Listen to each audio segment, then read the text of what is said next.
दोस्तों, राज्यसभा की एक एक सीट पर साम दाम दंड भेद की लड़ाई में जब कांग्रेस उम्मीदवार मीनाक्षी नटराजन का मध्य प्रदेश में नामांकन रद्द किया गया, चुनाव आयोग के दफ्तर के बाहर कांग्रेस कार्यकर्ताओं ने, नेताओं ने प्रोटेस्ट किया। उसके बाद चुनाव आयोग के साथ मीटिंग में क्या निकलकर सामने आया है।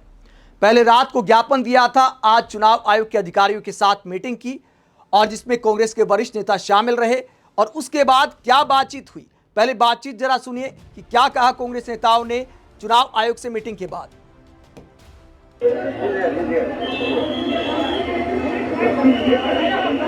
An Indian National Congress high-level delegation consisting of Abhishek Manu Singhvi ji,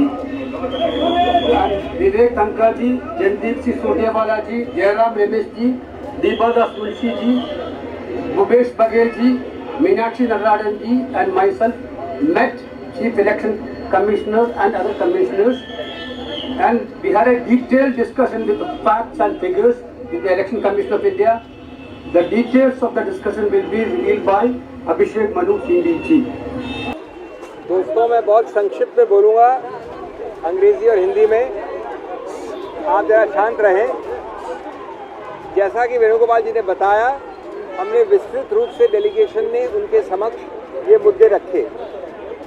number 1 कि रिटर्निंग ऑफिसर का निर्णय बिल्कुल विकृत है, कानूनी रूप से गलत है, किसी हद में किसी तरह से उसको समर्थन नहीं किया जा सकता। वो 2+2 को 5 लिखने जैसा नहीं, बल्कि 2+2 को 7 लिखने जैसा गलत निर्णय है। इसके कारण बड़े सरल हैं। एक आधार पर मिस मीनाक्षी नटराजन को आरओ ने निरस्त कर दिया उनके नॉमिनेशन पेपर को। वो आधार था ये गलतफहमी कि कोई क्रिमिनल केस जो इनके विरुद्ध पेंडिंग है उसका इन्होंने खुलासा अपने फॉर्म में नहीं किया। मजे की बात यह है कि कोई भी क्रिमिनल केस ऐसा नहीं है जो कानून में एग्जिस्ट करता है, स्थित है, जिसका वो खुलासा कर सकती थी। कोई नहीं है। एक नोटिस आया है कोर्ट से कि आप आइए और बताइए कि हम कॉग्निजेंस इस केस का लें कि नहीं लें।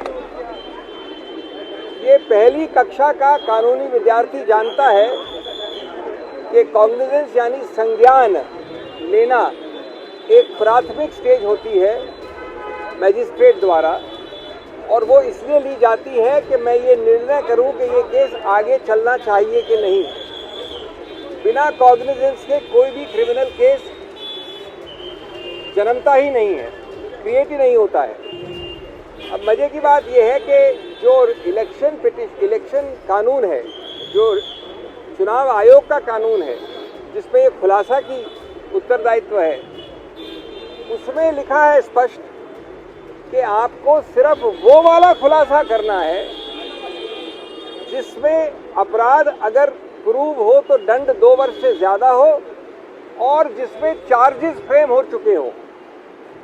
ये कानून में लिखा है सेक्शन 33A में, जो हमको पढ़ने की आवश्यकता नहीं है। उसका उत्तरदायित्व, उसका कर्तव्य है आरओ को देखने की। अब इसमें कॉग्निजेंस की प्रथम श्रेणी में नहीं आता ये, यानी मैजिस्ट्रेट ने अभी तक कॉग्निजेंस नहीं दिया। अगर और जब वो उनको सुनने के बाद, मिस मीनाक्षी नटराजन को सुनने के बाद कॉग्निजेंस लेंगे, संज्ञान लेंगे, उसके बाद तहकीकात होगी। तहकीकात के बाद चार्जशीट होगी अगर हुई, और चार्जशीट के बाद चार्जेस फ्रेम होंगे। यानी 3 आगे के अभी तक हिस्से बचे हैं।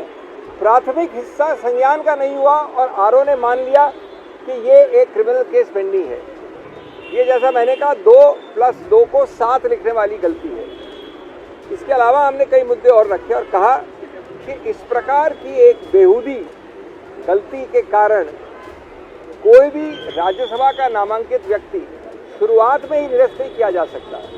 ये गणतंत्र के विरुद्ध है, उनके सिद्धांतों के विरुद्ध है, नॉन लेवल प्लेइंग फील्ड बनाता है, और उस तरीके से देखा जाए तो मूल ढांचे को, संविधान के, उसको विकृत करता है।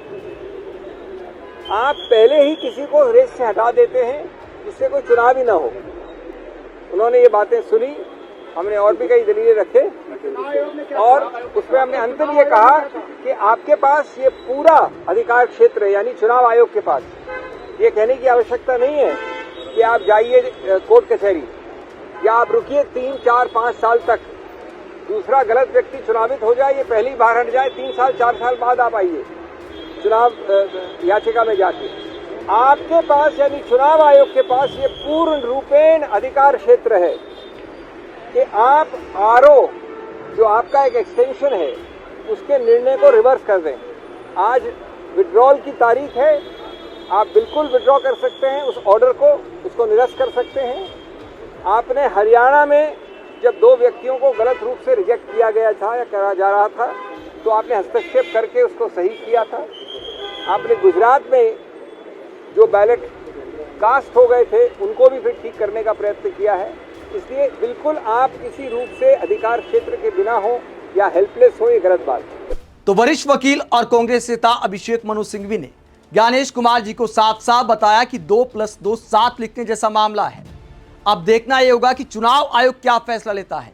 क्या ज्ञानेश कुमार वरिष्ठ वकीलों की दलील को भी गंभीरता से लेते हैं या फिर मामले को जाने देते हैं, या फिर कांग्रेस को इसके बाद कोर्ट जाना पड़ेगा? क्या कोर्ट में न्याय मिलेगा? तो कहानी बड़ी दिलचस्प होती जा रही है। वही मीनाक्षी नटराजन जो कि कांग्रेस की उम्मीदवार थी राज्यसभा की, जिनका नामांकन रद्द कर दिया गया, उन्होंने इस पूरे मामले पर क्या कहा? मीनाक्षी नटराजन ने मध्य प्रदेश के चुनाव में बीजेपी के तीसरा उम्मीदवार उतारने पर ही सवाल खड़ा कर दिया कि जब बीजेपी के पास तीसरी सीट के लिए संख्या बल नहीं था तो उम्मीदवार क्या खिलवाड़ करने के लिए उतारा गया था? वो कहती हैं जब सदस्य संख्या पूरी नहीं होते हुए भी एक तीसरा प्रत्याशी सत्तारूढ़ दल भारतीय जनता पार्टी ने उतारा, वहीं से शुरुआत हो गई। हमें यह समझ में आने लगा कि किस तरह से संविधान को, लोकतंत्र को कुचलने की राजनीति, लोकतंत्र को प्ले करने की राजनीति कर रहे हैं।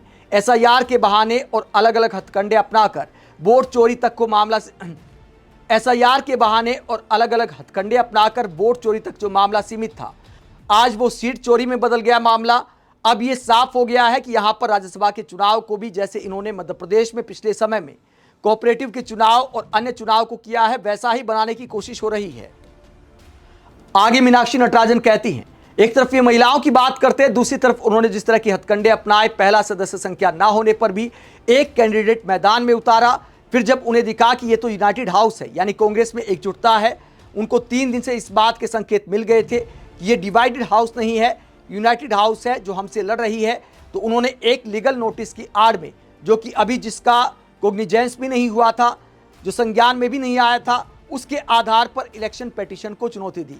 हमारे दोनों वकील साथियों ने सारे तर्क उनके सामने रखे और जैसा उन्होंने कहा कि इन तर्क को पूरी तरह से हियरिंग तक नहीं दी गई, यानी चुनाव आयोग ने ठीक से सुना तक नहीं, ये मीनाक्षी नटराजन आरोप लगाती हैं। आगे वो कहती हैं उसका उल्लेख भी नहीं हुआ और एक फैसला आया। इसके बाद ये बहुत स्पष्ट है कि उनकी नीति क्या है, उनकी नीयत क्या है। आगे वो कहती है कि सवाल सिर्फ राज्यसभा की एक सीट का नहीं है, मेरा एज ए कैंडिडेट भी सवाल नहीं है, लेकिन पिछले समय से जो आइडिया ऑफ इंडिया के लिए, जो लोकतंत्र के लिए राहुल गांधी लड़ाई लड़ रहे हैं, हमारे नेता, ये आज गंभीर परिस्थितियां हमारे देश के सामने हैं। सवाल यह है कि लोकतंत्र जीतेगा या नहीं, भारत का जो फेडरल स्ट्रक्चर है वो रहेगा या नहीं, क्या यहाँ पर इस तरह से वन पार्टी सिस्टम और तानाशाही लाने की कोशिश है, ये कोशिश ध्वस्त होगी या नहीं, पूरी पार्टी इकट्ठा होकर इन फोर्सेस के खिलाफ लड़ेगी। हम इसको चैलेंज करेंगे, जो भी फोरम लोकतंत्र के दायरे में है हम उसका उपयोग करेंगे। तो मीनाक्षी नटराजन कहती हैं, कांग्रेस के तमाम नेता कहते हैं कि आखिरी दम तक लड़ाई लड़ी जाएगी, लोकतंत्र के साथ ऐसे खिलवाड़ होने नहीं दिया जाएगा। लेकिन क्या इस लड़ाई में कांग्रेस को सफलता हासिल होगी? आप क्या सोचते हैं? कमेंट बॉक्स में अपनी राय जरूर दें, साथ ही चैनल को सब्सक्राइब भी करें। नमस्कार।